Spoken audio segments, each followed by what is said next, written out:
आपण आपल्या मुलाबाळांना सुद्धा जरूर आणावं असं मी जरा सुचवेन, थोडंसं माफी मागून. कारण का, आपण ज्या मुशीतून घडला, आपण ज्या ठिकाणी घडला, इथं बोलणाऱ्यांच्या ज्या आपल्याप्रती आणि गुरूंप्रती भावना आहेत, या आजच्या पिढीला कळणं फार गरजेचं आहे. मला वाटतं की आपण सगळेजण आपल्या मुलांना प्लॅटफॉर्म तयार करून देतो आहोत. कष्ट काय असतात, आपल्या आईवडिलांनी काय सोसलेलं आहे, याची जाणीव नवीन पिढीला व्हावी असं मला वाटतं.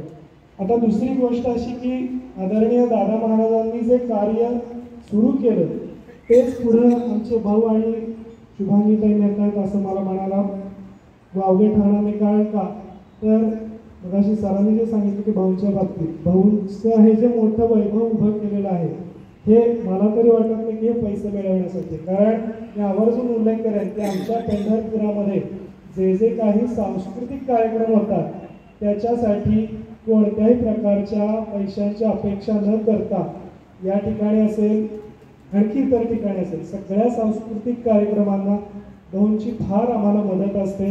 त्याबद्दल मी हे पण जरूर उल्लेख करू इच्छितो. आणि सर जे म्हणाले, आपण सर्वांना आवाहन केलं की आपण ज्या ठिकाणी शिकलो, जसं की